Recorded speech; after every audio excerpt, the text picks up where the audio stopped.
आज आपण श्रीमद भगवद्गीतेच्या पहिल्या अध्यायात उतरणार आहोत. याचं नाव आहे अर्जुन विषाद योग. हा. आपल्या स्रोतांमधून आपण या अध्यायाचा सविस्तर आढावा घेतला आहे. आजची आपली चर्चा यावर आहे की कुरुक्षेत्राच्या रणांगणावर युद्धाच्या अगदी सुरुवातीला एका महान योद्ध्याच्या मनात नेमकं काय वादळ उठतं. बरोबर. जो युद्धासाठी पूर्णपणे तयार आहे तो अचानक शस्त्र खाली का ठेवतो.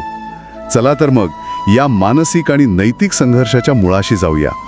अध्यायाची सुरुवातच खूप अनपेक्षित आहे. हो. कुठल्याही युद्धाच्या वर्णनाने नाही तर एका प्रश्नाने. हस्तिनापुरात बसलेला अंधा राजा धृतराष्ट्र संजयला विचारतो की धर्मक्षेत्र कुरुक्षेत्रावर जमलेल्या माझ्या आणि पांडूच्या मुलांनी काय केलं. हा प्रश्न वरवर साधा वाटतो, पण यात खूप काही दडलंय नाही का. नक्कीच. खरं तर या एकाच प्रश्नात संपूर्ण महाभारताचं मूळ दडलेलं आहे. अच्छा. आपल्या स्रोतांमध्ये यावर विशेष भर दिलाय. धृतराष्ट्र माझे पुत्र आणि पांडूचे पुत्र असा स्पष्ट भेद करतो. तो आपली मुलं असं म्हणत नाही. बरोबर. मम म्हणजे माझे. अगदी. हा शब्द त्याची मालकी हक्काची भावना, त्याची आसक्ती आणि त्याचा उघड पक्षपात दाखवतो.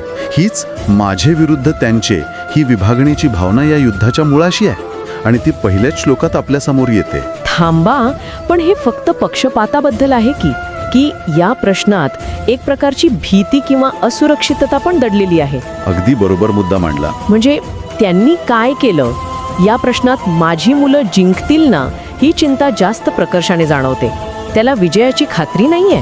हो, हा केवळ पक्षपात नाही तर आतून पोखरणाऱ्या शंकेचा आवाज आहे. आणि धर्मक्षेत्र या शब्दाचा वापरही महत्वाचा आहे. धृतराष्ट्राला माहिती आहे की हे युद्ध एका पवित्र भूमीवर लढलं जाते जिथे धर्माचा प्रभाव असतो आणि त्याला हेही माहिती आहे की पांडव धर्माच्या बाजूने आहेत. अच्छा, म्हणजे त्याला भीती वाटतेय. हो. त्यामुळे त्याच्या मनात धाकधूक आहे की या धर्मक्षेत्राचा प्रभाव माझ्या अधर्मी मुलांच्या विरोधात तर जाणार नाही ना. म्हणून त्याचा प्रश्न केवळ माहिती मिळवण्यासाठी नाही तर स्वतःच्या भीतीवर शिक्कामोर्तब करण्यासाठी आहे. म्हणजे युद्धाच्या निकालाची चिंता पहिल्या श्लोकापासूनच सुरू होते. यानंतर संजय वर्णन करायला लागतो. दुर्योधन द्रोणाचार्यांकडे जातो आणि पांडवांच्या सैन्याचं वर्णन करतो. आणि मग तो क्षण येतो जिथे युद्धाची औपचारिक घोषणा होते. भीष्म पितामह शंख वाजवतात आणि मग दोन्ही बाजूंनी शंखनाद होतो. हे दृश्य खूपच नाट्यमय वाटतं. हो, पण हा केवळ शंखनाद नाहीये. हे एक प्रकारचं सायकोलॉजिकल वॉरफेअर आहे. Psychological warfare? हो. प्रत्येक शंख हे केवळ वाद्य नाही तर त्या योद्ध्याचं ओळखपत्र आहे, त्याची कीर्ती आहे. आपल्या स्रोतांमध्ये काही प्रमुख शंखांची नावं दिली आहेत जी खूप बोलकी आहेत. उदाहरणार्थ श्रीकृष्णाचा पांचजन्य, जो पांचजन नावाच्या राक्षसाच्या हाडांपासून बनला होता. हे त्याच्या दैवी सामर्थ्याचं प्रतीक होतं. अच्छा. अर्जुनाचा देवदत्त म्हणजे देवाने दिलेला, जो त्याच्यावर असलेल्या इंद्राच्या कृपेची आठवण करून देतो. भीमाच्या प्रचंड शंखाचं नाव होतं पौंड्र. म्हणजे हे शंख फक्त आवाज करत नव्हते तर ते प्रत्येकाच्या एक प्रकारे CV किंवा रेझ्युमे सारखे होते. अगदी तसंच. ते त्यांची पार्श्वभूमी, त्यांचं सामर्थ्य आणि त्यांची संपूर्ण कहाणी एकाच वेळी घोषित करत होते. बरोबर. आणि जेव्हा हे सगळे शंख एकत्र वाजले तेव्हा त्या आवाजाचं वर्णन तुमुल असं केलंय, म्हणजे अतिशय भयंकर, जो जमीन आणि आकाश भेदून जातो. हा केवळ आवाज नव्हता तर ते एक विधान होतं. प्रत्यक्ष बाण चालवण्याआधीच दोन्ही सैन्य एकमेकांवर आपल्या सामर्थ्याचा आणि दृढ निश्चयाचा धाक बसवण्याचा प्रयत्न करत होते. आणि त्याचा परिणाम झाला ना. पांडवांच्या एकत्रित शंखनादाने कौरवांची हृदय विदीर्ण झाली असं वर्णन आहे. म्हणजे युद्धाच्या सुरुवातीलाच मानसिक आघाडीवर पांडवांनी एक छोटीशी लढाई जिंकली होती. हे सायकोलॉजिकल वॉरफेअर तर ठीक आहे, पण युद्धाचा खरा नियम हा आहे की मानसिक दबाव टाकूनही शेवटी धनुष्य उचलावंच लागतं. बरोबर. पण गंमत म्हणजे इथे ज्या मुख्य योद्ध्याकडून याची अपेक्षा होती तोच अचानक थांबतो. दोन्ही सैन्य सज्ज आहेत, वातावरण तापलेलं आहे आणि इथेच अर्जुन आपला सारथी श्रीकृष्णाला एक अनपेक्षित मागणी करतो. हो, तो म्हणतो, हे अच्युता, माझा रथ दोन्ही सैन्यांच्या मध्यभागी घेऊन चल, जेणेकरून मला दिसेल की युद्धाच्या इच्छेने इथे कोण कोण जमलं आहे आणि मला कोणाशी लढायचंय. हो, ही मागणीच खूप विचित्र आहे. थांबा, पण हे थोडं विचित्र नाही का? अर्जुन एक महान योद्धा आहे. त्याने या आधी अनेक अनेक युद्ध लढली आहेत. हो, खांडवन जाळण्यापासून ते विराट युद्धात कौरवांना एकट्याने हरवण्यापर्यंत. बरोबर. त्याला माहीत होतं की समोर त्याचे नातेवाईक आहेत. ही काही नवीन माहिती नव्हती. मग ऐनवेळी असं काय झालं की तो इतका कोलमडला? हे फक्त भावनिक आहे की यामागे काहीतरी स्ट्रॅटेजिक विचारही आहे? हाच या अध्यायाचा केंद्रबिंदू आहे. आणि याचं उत्तर श्रीकृष्ण रथ कुठे उभा करतात त्यात दडले. अच्छा. श्रीकृष्ण अर्जुनाची मागणी पूर्ण करतात, पण ते रथ नेमका भीष्म पितामह आणि गुरु द्रोणाचार्य यांच्या समोर नेऊन उभा करतात. ते दुर्योधन किंवा दुःशासनासमोर उभा करत नाहीत. म्हणजे सर्वात आदरणीय व्यक्तींसमोर. अगदी त्याच्या सर्वात आदरणीय आणि प्रिय व्यक्तींसमोर रथ नेतात आणि म्हणतात, हे पार्था, युद्धासाठी जमलेल्या या कुरुवशियांना पहा. शत्रूंना पहा असं ते म्हणत नाहीत, ते कुरुवशियांना पहा असं म्हणतात. म्हणजे श्रीकृष्णाने त्याला केवळ सैन्य नाही तर त्याचे भावनिक बंध, त्याच्या आठवणी, त्याचं बालपण, त्याचं शिक्षण, हो, हे सगळं एकाच वेळी समोर आणून उभं केलं. बरोबर. त्यांनी अर्जुनाला युद्धाच्या अमूर्त कल्पनेतून बाहेर काढून त्याच्या अत्यंत क्रूर आणि वैयक्तिक वास्तवाच्या समोर आणून ठेवलं. आतापर्यंत तो न्यायासाठी युद्ध ह्या कल्पनेने प्रेरित होता, पण आता त्याला दिसतंय की त्या न्यायाची किंमत काय आहे. आपल्या आलोबांच्या छातीवर बाण चालवणं, आपल्या गुरुला मारणं. अगदी. आणि या क्षणी योद्धा अर्जुन मागे पडतो आणि एक नातू, एक शिष्य, एक भाऊ जागा होतो. आणि हा भावनिक आघात इतका तीव्र असतो की तो कोसळतो. आणि आघाताचे शारीरिक परिणामही खूप स्पष्टपणे वर्णिले आहेत. आपल्या स्रोतांनुसार त्याचे अवयव गळू लागतात, म्हणजे अंगातलं त्राणच निघून जातं. हो, तोंड कोरडं पडतं, शरीर थरथर कापायला लागतं आणि ज्याच्यावर त्याला इतका अभिमान होता ते गांडीव धनुष्य त्याच्या हातातून खाली गळून पडतं. ही एका योद्ध्याची शारीरिक आणि मानसिक वाताहत आहे. खरंच. अगदी. पण हे केवळ भावनांच्या भरात घडत नाहीये. यानंतर अर्जुन जे बोलतो ते खूप महत्वाचं आहे. तो युक्तिवाद करतो. हो, तो श्रीकृष्णासमोर काही ठोस कारणं मांडतो की हे युद्ध का चुकीचं आहे. त्याचं पहिलं आणि सर्वात मोठं कारण आहे कुलक्षयाची भीती. आपल्याच कुळाचा, आपल्याच वंशाचा नाश होण्याची भीती. बरोबर. तो म्हणतो, या आपल्याच माणसांना मारून मला विजय, राज्य किंवा सुख काहीच नकोय. हे फक्त वंश संपण्याचं भय नाहीये, याला आपण आजच्या भाषेत सिस्टमिक कोलॅप्स म्हणू शकतो का? हो, म्हणू शकतो. अर्जुन एका लीडर प्रमाणे विचार करतोय.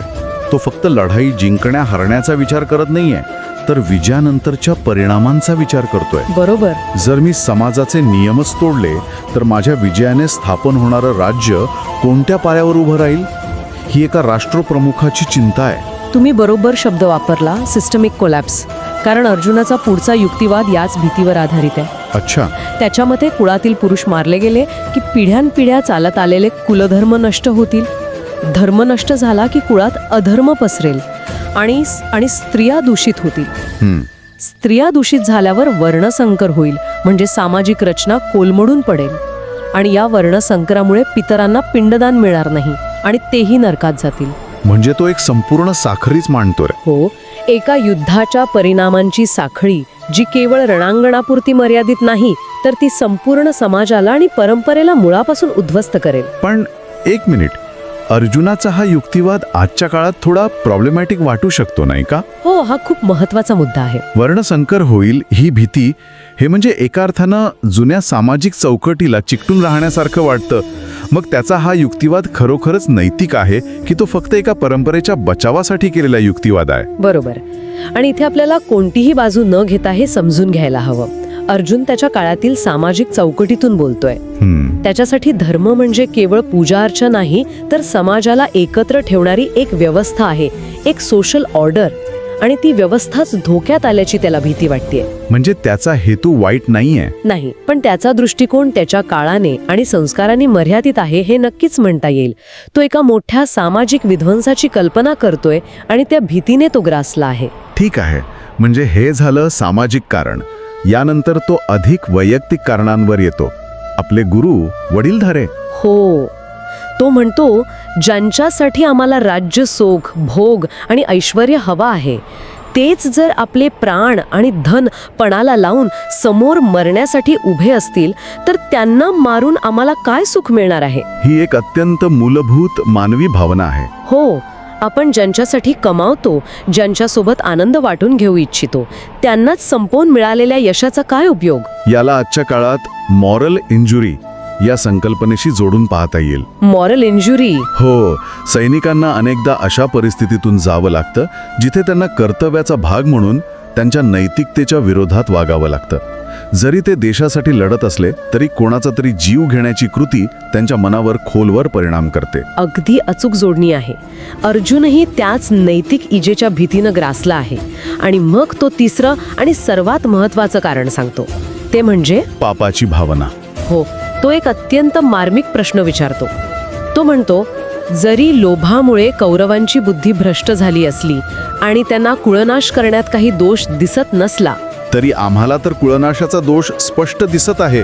मग आम्ही हे पातक का करावे? अगदी. म्हणजे ही इग्नोरन्स इज ब्लिसच्या अगदी विरुद्धची अवस्था आहे. Knowledge is a burden. बरोबर. कौरवांना अज्ञानामुळे काही वाटत नाहीये, पण अर्जुनाला ज्ञानामुळेच हे पाप किती मोठं आहे याची जाणीव होतीये आणि तो त्या ओझ्याखाली दबून जातोय. त्यांना कळत नाहीये म्हणून ते चुकीचं वागतायत, पण आम्हाला तर कळतंय ना, मग आम्ही तेच पाप का करायचं? हा अर्जुनाचा नैतिक पेच आहे. आणि या सगळ्या विचारांनी तो इतका व्याकुळ होतो की शेवटी तो निर्णय जाहीर करतो. हो, तो श्रीकृष्णाला स्पष्टपणे सांगतो, मी युद्ध करणार नाही. इतकंच नाही तर तो आपली शस्त्रे, आपला धनुष्य बाण खाली टाकतो आणि शोकाकुल अवस्थेत रथाच्या मागच्या बाजूला जाऊन बसतो. एका योद्ध्यासाठी रणांगणावर शस्त्र टाकणे यापेक्षा मोठा पराभव नाही. आणि इथेच पहिला अध्याय संपतो. म्हणून हा अध्याय कोणत्याही युद्धाने किंवा शौर्याने नाही, तर युद्धाला दिलेल्या ठाम नकाराने संपतो. बरोबर. आणि म्हणूनच याला अर्जुन विषाद योग म्हणतात. अर्जुनाच्या दुःखाचा, त्याच्या विषादाचा योग. पण हे योग कसं काय असू शकतं? दुःख आणि योग यांचा संबंध कसा? खूप चांगला प्रश्न आहे. योग या शब्दाचा एक अर्थ जोडणे असा आहे. हा अध्याय अर्जुनाला त्याच्या खऱ्या स्वरूपाशी, त्याच्या आतल्या संघर्षाशी जोडतो. अच्छा. हा विषाद, हे दुःखच त्याला प्रश्न विचारायला प्रवृत्त करतं. जर अर्जुनाला हा विषाद झाला नसता तर तो एक सामान्य सैनिकासारखा लढला असता आणि गीता कधीच सांगितली गेली नसती. म्हणजे त्याचा विषाद ही एक सुरुवात होती. हो, त्याचा विषाद हा ज्ञानाच्या मार्गावरचं पहिलं पाऊल ठरतो, म्हणून त्याला योग म्हटलं आहे. हा अध्याय केवळ युद्धाची प्रस्तावना नाही, तर तो संपूर्ण गीतेच्या उपदेशाची पार्श्वभूमी तयार करतो. यातून एक वैश्विक धर्मसंकट किंवा मॉरल डायलेमा समोर येतं. एका बाजूला आहे कर्तव्य, म्हणजेच एका क्षत्रियाचा धर्म, आणि दुसऱ्या बाजूला आहे व्यक्तिगत आसक्ती, म्हणजे आपल्या स्वजनांवरील प्रेम आणि मोह. यात निवड कशी करायची? बरोबर.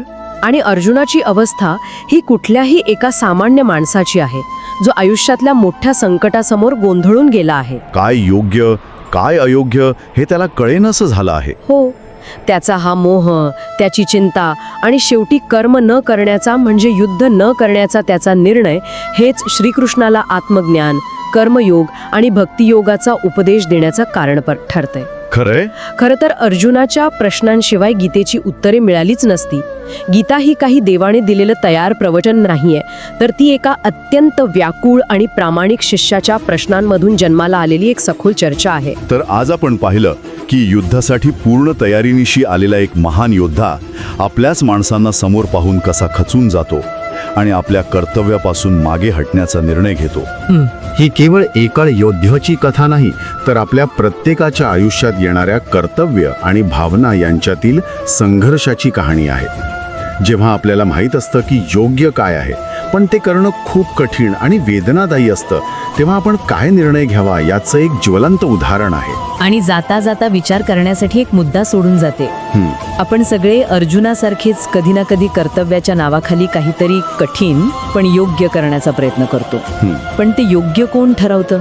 बरोबर. अर्जुन ज्या कृतीला पाप, दोष आणि कुलक्षय समजत आहे, त्याच कृतीला पुढे जाऊन श्रीकृष्ण कर्तव्य आणि धर्म म्हणून कसे संबोधतील? एकाच परिस्थितीत दोन पूर्णपणे भिन्न दृष्टिकोन कसे असू शकतात? आणि आपल्या आयुष्यातलं पाप आणि धर्म यातली रेषा आपण कशी ओळखायची? अगदी.